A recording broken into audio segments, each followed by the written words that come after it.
The Balm crisis, also known as the Day of the Air Piano. A short story.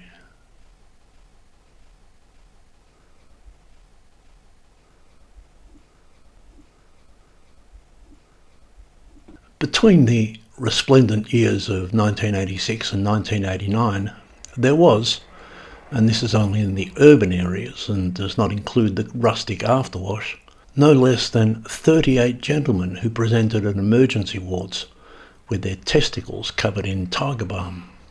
In case readers are unaware, Tiger Balm, that popular mainstay of Singaporean self-help medications, is not an appropriate application for testicles, or for any anatomical region in a gentleman, or lady for that matter, covered by the vernacular word gooch.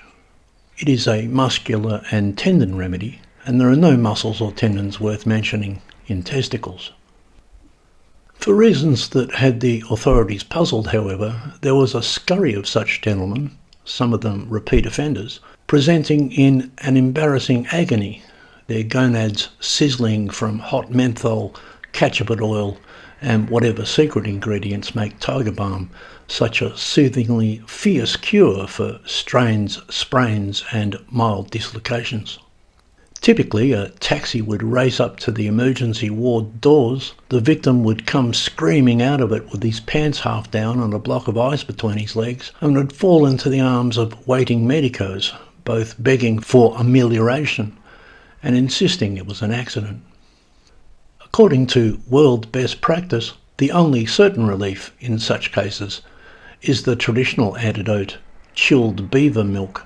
But failing that, a lathering with surgical-grade soap and a very careful scrubbing with a bristle brush at the hands of an experienced nurse. It's a tricky procedure, and the patient is rarely happy about it, but general anaesthetic is not usually required. Surgical removal is no longer recommended.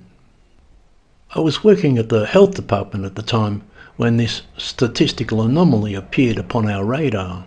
There was an investigation at the upper management level with an unusual degree of urgency about it. I attended a meeting chaired by Professor Melanie Derwent-Gray, advisor to the Minister. She began the meeting by looking directly at me and announcing, "This is your field." I immediately protested. "Why is it my field?" I wanted to know. "Men's health," she said. It was true. Men's health, along with workplace safety signage, swimming for the handicapped, and the whooping cough program, were my portfolio at the time. Still, I was thinking to myself, your husband is a proctologist. You're closer to this area than me. I decided to obfuscate. "Is there really any evidence that this is specifically a men's health issue?" I asked. Professor Derwent-Gray looked at me unpersuaded. "They're rubbing it all over their balls," she said matter-of-factly. Paramedics and first responders had a name for it: Balm balls. Fortunately, Digby Smith from Paediatric Services was there. He was just there to make up the quorum and back me up. "Is there even any evidence it's a medical problem?" he wanted to know. "It seems sociological to me."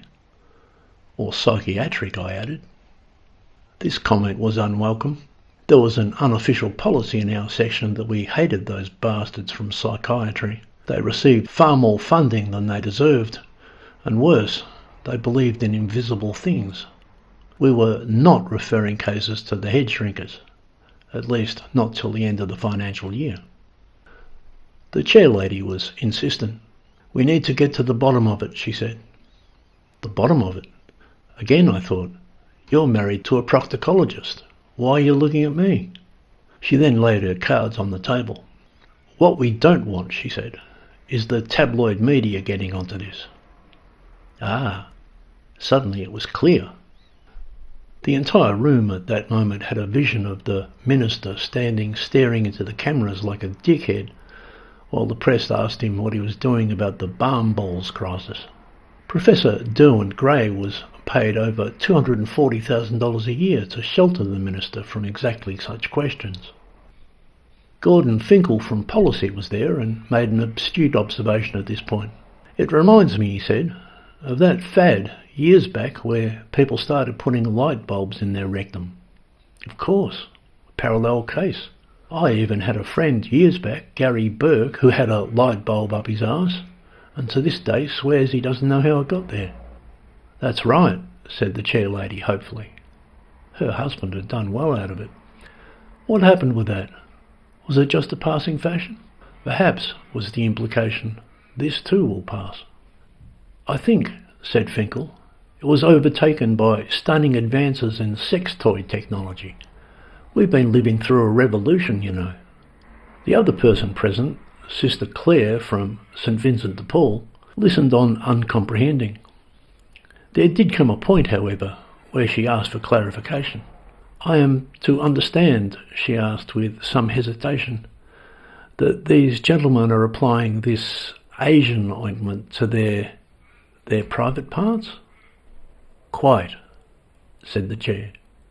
Oh, said Sister Claire, and hardly said another word throughout the entire meeting. The highlight, though, was the late arrival of the co-opted member from the Premier's inner circle, the retired heart surgeon Larrabee Conan, Dr. Conan, known, unsurprisingly, as the Barbarian. He had had an eventful career. He started in general practice and had his licence suspended 3 times. He moved into cardiology, famously saved a good-looking man from a seizure at the ARIA Awards, and became a household name. His divorce was the subject of an expose by 60 Minutes.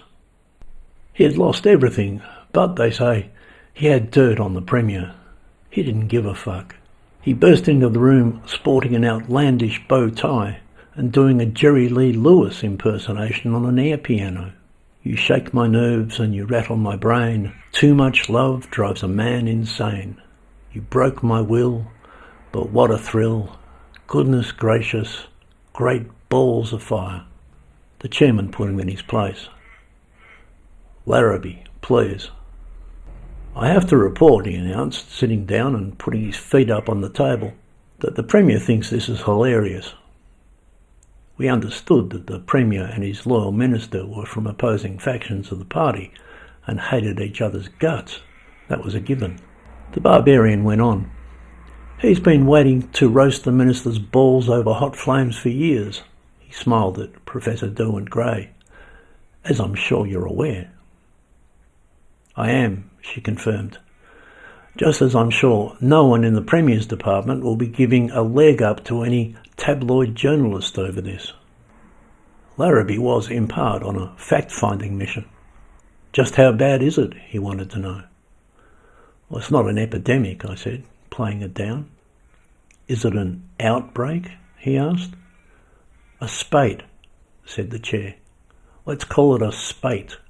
There were enough cases to constitute a hot-selling tabloid headline in big, bold print. You know, continued Finkel from policy at this juncture, there are probably new sex gels and things that make Tiger Balm obsolete these days. He said that the person to ask was his ex-wife Gloria and her latest boyfriend Wayne. They were up with all the latest advances. What are the trends? Larrabee wanted to know. He eyeballed Professor Derwent-Gray. Have your people done any demographic projections? Smith, Digby of the Sideburns, suggested, helpfully I thought, that it might be a matter for customs and excise. The entire point of the meeting obviously was to work out who to pass the problem to before it became career-threatening. Does Tiger Balm have any warning on the label? Smith asked. I said I didn't think so, or none specific to testicles anyway.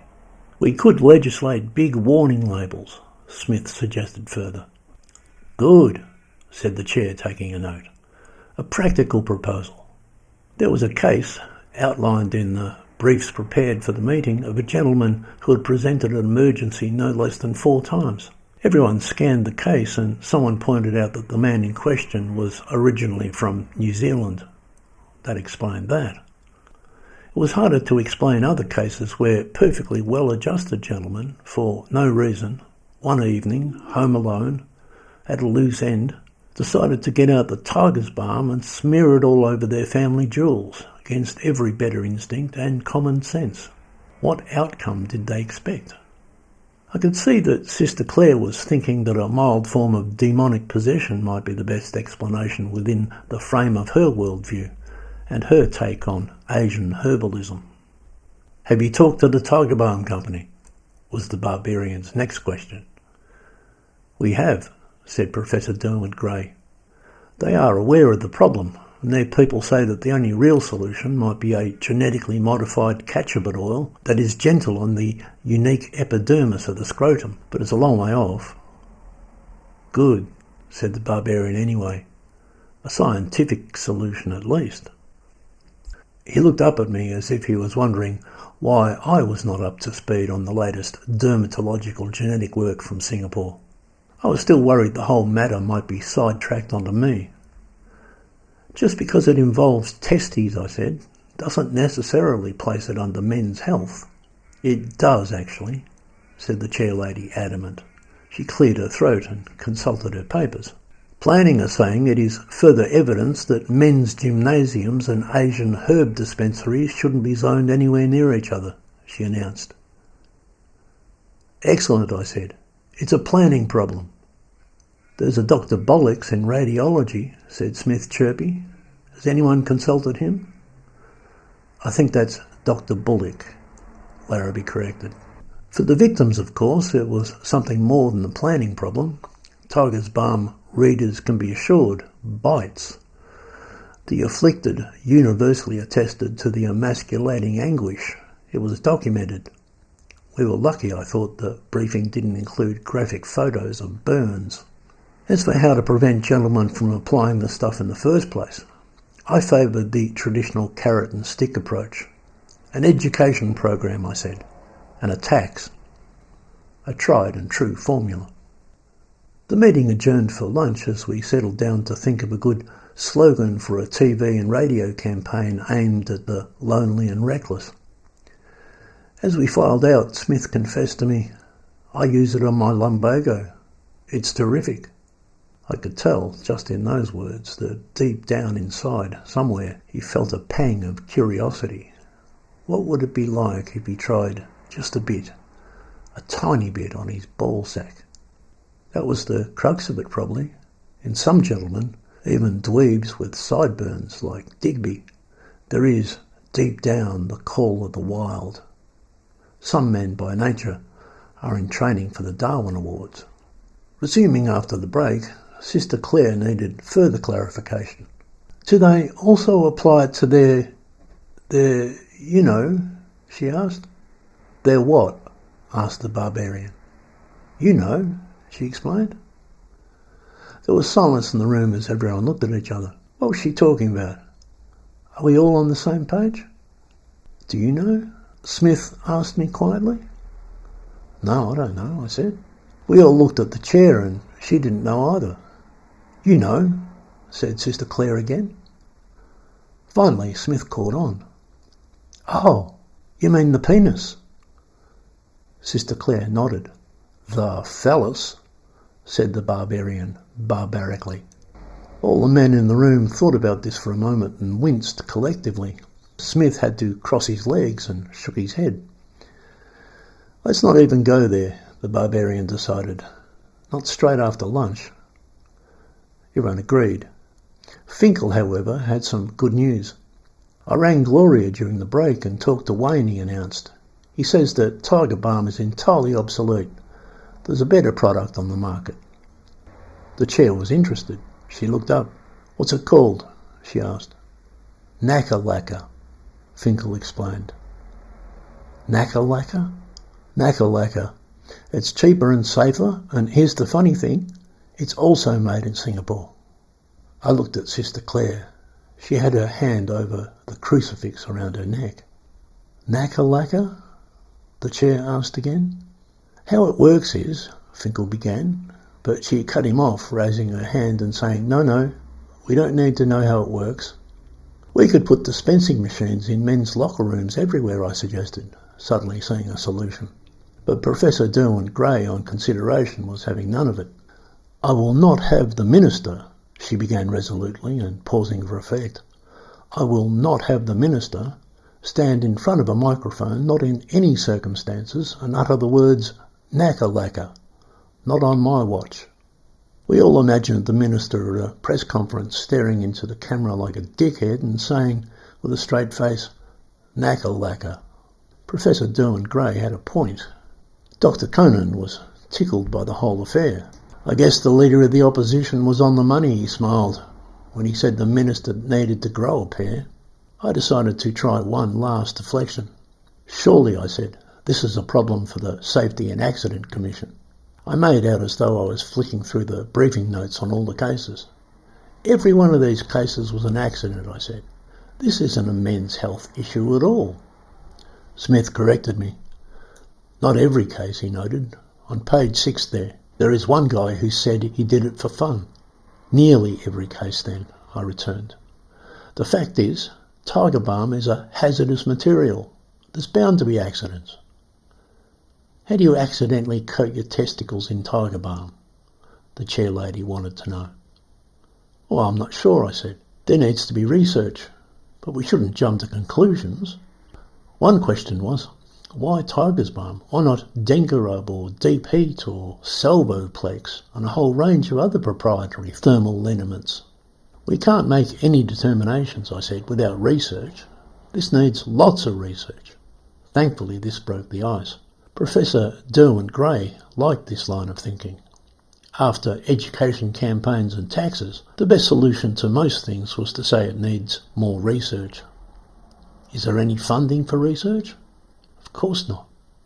Thus, the whole thing dies a natural death, and the minister has plausible deniability. Why hasn't the research been funded? Ask the Treasurer. We resolved to do absolutely nothing, and the meeting adjourned at 3 p.m. As it happens, Finkel's analogy with light bulbs was illuminating in the end. Cases of Balm balls peaked around the time of the Olympics, and then dropped off, if you'll excuse the term, with the arrival of the internet and a host of even more dangerous things gentlemen could do to their testicles. In hindsight, Tiger Balm was just a beginning, and, as Finkel suggested, it soon emerged to be a fad that was overtaken by technological advances. "Bet it stings," said Smith as we left the meeting. I knew it. He was thinking about it.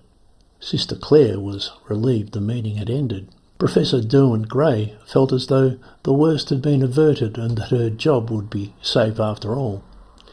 She left mumbling to herself, "Research, yes. This needs more research." Finkel left thinking that perhaps Knacker lacquer could be rebranded. "Cherry wax," he suggested. "Marble polish. Nugget butter. Berry balm. I know. Nadglad." The barbarian enjoyed every minute. He had a habit of shifting his chin and smirking as if to say, "You see this bow tie? Well, fuck you." As we left, he burst into Jerry Lewis again and rock and rolled down the hallway to the elevator on his way back to the Premier's inner circle, he and his air piano. For me, it was a lucky escape. For a while there, the problem looked like it was going to land right in my gooch, pungent and painful, and not easily removed. I remember it as a productive day.